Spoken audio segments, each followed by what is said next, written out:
Hi all, welcome back to my channel Suchi's home cooking. ಇವತ್ತಿನ recipe delicious ಆಗಿರೋವಂಥ ಕಾಯಿ ಹೋಳಿಗೆ. ಬನ್ನಿ ಶುರು ಮಾಡೋಣ.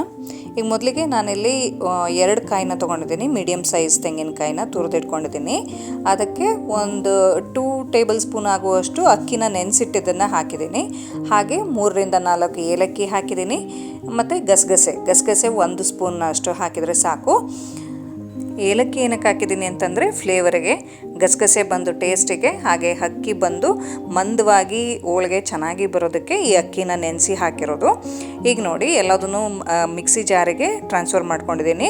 ಇದನ್ನು ನುಣ್ಣಗೆ ಅಂದರೆ ಫುಲ್ಲು ನೈಸಾಗಿ ಅದನ್ನು ಪೇಸ್ಟ್ ರೀತಿ ಅದನ್ನು ಗ್ರೈಂಡ್ ಮಾಡ್ಕೋಬೇಕಾಗತ್ತೆ. ಜಾಸ್ತಿ ನೀರು ಸೇರಿಸ್ಕೋಬೇಡಿ, ಸ್ವಲ್ಪನೇ ನೀರು ಸೇರಿಸ್ಕೊಂಡು ಅದನ್ನು ಫುಲ್ಲು ಸ್ಮೂತಾಗಿ ಗ್ರೈಂಡ್ ಮಾಡ್ಕೋಬೇಕಾಗತ್ತೆ. ನೋಡಿ ಈ ರೀತಿ ಮಾಡಿಕೊಂಡು ಸ್ಟವ್ ಮೇಲೆ ಒಂದು ಬಾಣಲೆ ಇಟ್ಬಿಟ್ಟು ಅದಕ್ಕೆ ನಾನು ರುಬ್ಬಿರೋವಂಥ ಮಿಶ್ರಣನ ಹಾಕ್ತಾಯಿದ್ದೀನಿ.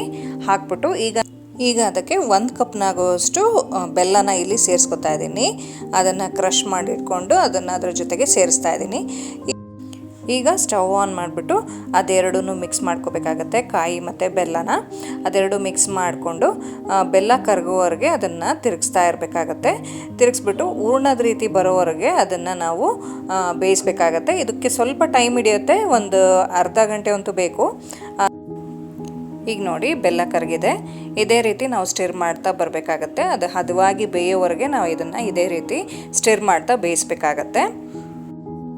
ಹಿಂದಿನ ವಿಡಿಯೋದಲ್ಲಿ ನಾನು ಬೇಳೆ ಹೋಳಿಗೆ ಸಮೇತ ತೋರಿಸಿದ್ದೀನಿ ಯಾವ ರೀತಿ ಮಾಡೋದು ಅಂತ ಹೇಳ್ಬಿಟ್ಟು. ಯಾರೆಲ್ಲ ನೋಡಿಲ್ವೋ ಅದನ್ನು ಒಂದು ಸರ್ತಿ ಚೆಕ್ ಮಾಡ್ಕೊಳ್ಳಿ. ಈಗ ನೋಡಿ ಹೂರ್ಣ ಒಂದು ಹದಕ್ಕೆ ಬಂದಿದೆ. ಇವಾಗ ಅದನ್ನು ಸ್ಟಿರ್ ಮಾಡ್ತಾ ಅದನ್ನು ಬೆಂದಿದೆಯೋ ಇಲ್ವೋ ಅಂತ ಹೇಳ್ಬಿಟ್ಟು ಹೇಗೆ ಚೆಕ್ ಮಾಡೋದು ಅಂತ ಹೇಳಿದ್ರೆ ಅದನ್ನು ಟಚ್ ಮಾಡಿ ನೋಡಬೇಕಾಗತ್ತೆ. ಇವಾಗ ಎಣ್ಣೆ ಬಿಡಲಿಕ್ಕೆ ಸ್ಟಾರ್ಟ್ ಆಗಿದೆ. ಎಣ್ಣೆ ಬಿಡೋಕ್ಕೆ ಸ್ಟಾರ್ಟ್ ಆಯಿತು ಅಂತಂದರೆ ಅದು ಬೆಂದಿದೆ ಅಂತ ಅರ್ಥ.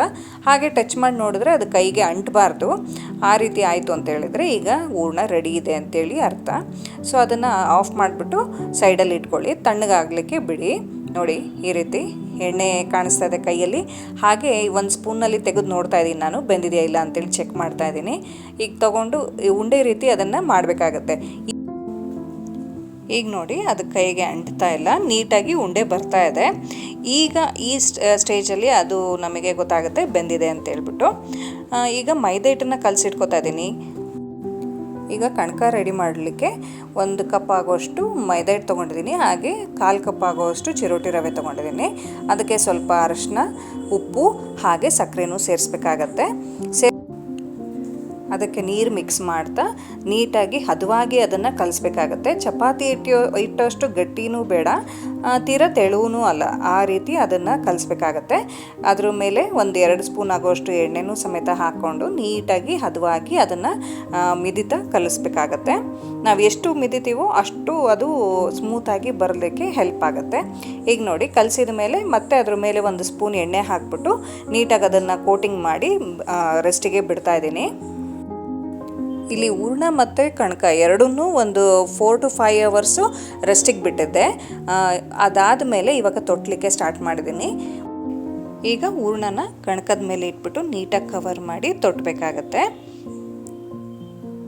ನೋಡಿ ಹೀಗೆ ಕವರ್ ಮಾಡಿಕೊಂಡು ಎಕ್ಸ್ಟ್ರಾ ಮೈದಾ ಏನಿದೆ ಅದನ್ನು ತೆಗೆದುಬಿಟ್ಟು ನೀಟಾಗಿ ಕವರ್ ಮಾಡಿ ರೌಂಡ್ ಮಾಡಿಬಿಟ್ಟು ಅದನ್ನು ತೊಟ್ಟಬೇಕಾಗತ್ತೆ. ನೋಡಿ ಈ ರೀತಿ ನೀಟಾಗಿ ಅದನ್ನು ಕವರ್ ಮಾಡಿಕೊಂಡು ತೊಟ್ಟಬೇಕಾಗತ್ತೆ. ತೊಟ್ಟೋದಕ್ಕೆ ಬರೋದಿಲ್ಲ ಅಂತ ಅನ್ನೋರು ಲಟ್ಟಣಿಗೆ ಸಮೇತ ಯೂಸ್ ಮಾಡಿ ನಾವಿಲ್ಲಿ ಲಟ್ಟಿಸ್ಕೊಳ್ಬೋದು. ಲಟ್ಟಣಿಗೆಗೆ ಸ್ವಲ್ಪ ಆಯಿಲನ್ನ ಹಾಕ್ಬಿಟ್ಟು ನೀಟಾಗಿ ಲಟ್ಸ್ಕೋಬೇಕಾಗತ್ತೆ. ಇದನ್ನು ನೀವು ಎಷ್ಟು ತೆಳು ಬೇಕಾದರೂ ನೀವು ಅದನ್ನು ಮಾಡ್ಕೊಳ್ಬೋದು, ಅಷ್ಟು ಚೆನ್ನಾಗಿ ಬರುತ್ತೆ. ಈಗ ಹಂಚು ಕಾದಿದೆ, ಹಂಚಿಗೆ ಸ್ವಲ್ಪ ಎಣ್ಣೆ ಹಾಕ್ಬಿಟ್ಟು ಸವರಿದ್ದೀನಿ. ಅದಾದಮೇಲೆ ನಾವು ತೊಟ್ಟಿರೋಂಥ ಹೋಳಿಗೆನ ಹಾಕ್ತಾಯಿದ್ದೀನಿ. ನೋಡ್ಬೋದು ನೀವು ಎಷ್ಟು ತೆಳುವಾಗಿ ಬಂದಿದೆ ಹೋಳಿಗೆ ಅಂತೇಳಿ. ಇದನ್ನು ನೀಟಾಗಿ ಬೇಯಿಸ್ಕೋಬೇಕಾಗತ್ತೆ. ಜಾಸ್ತಿ ಏನು ಬೇಯಿಸೋದು ಬೇಡ, ಒಂದು 2 ಮಿನಿಟ್ಸ್ನಲ್ಲಿ ಒಂದು ಹೋಳಿಗೆನ ನೀವು ಬೇಯಿಸ್ಕೋಬೋದು, ಆ ರೀತಿ ಇರುತ್ತೆ. ಇದ್ರ ಮೇಲೆ ಬೇಕಿದ್ರೆ ನೀವು ಎಣ್ಣೆ ಅಥವಾ ತುಪ್ಪ ಅದನ್ನು ಸವರ್ಬಿಟ್ಟು 2 ಸೈಡು 1-2 ಸೆಕೆಂಡ್ ಅದನ್ನು ಬೇಯಿಸ್ಕೊಂಡ್ವಿ ಅಂತ ಹೇಳಿದ್ರೆ ಇಲ್ಲಿ ಕಾಯಿ ಹೋಳಿಗೆ ರೆಡಿ ಆಗುತ್ತೆ. ತುಂಬಾ ಟೇಸ್ಟಿಯಾಗಿರುತ್ತೆ. ಮೇಲೆ ಕ್ರಿಸ್ಪಿಯಾಗಿ ಒಳಗೆ ಸ್ಮೂತಾಗಿ ಹೋಳಿಗೆ ತುಂಬಾ ಚೆನ್ನಾಗಿ ತುಂಬಾ ಟೇಸ್ಟಿಯಾಗಿ ಬರುತ್ತೆ. ನೀವು ಒಂದ್ಸತಿ ಟ್ರೈ ಮಾಡಿ ಮನೆಯಲ್ಲಿ. ನಾನು ಯಾವ ರೀತಿ ಹೇಳ್ಕೊಟ್ಟಿದ್ನೋ ಅದೇ ಮೆಥಡ್ನಲ್ಲಿ ನೀವು ಫಾಲೋ ಮಾಡಿದರೆ ಮಾಡಿದ್ರಿ ಅಂತೇಳಿದರೆ ತುಂಬಾ ಚೆನ್ನಾಗಿ ಬರುತ್ತೆ.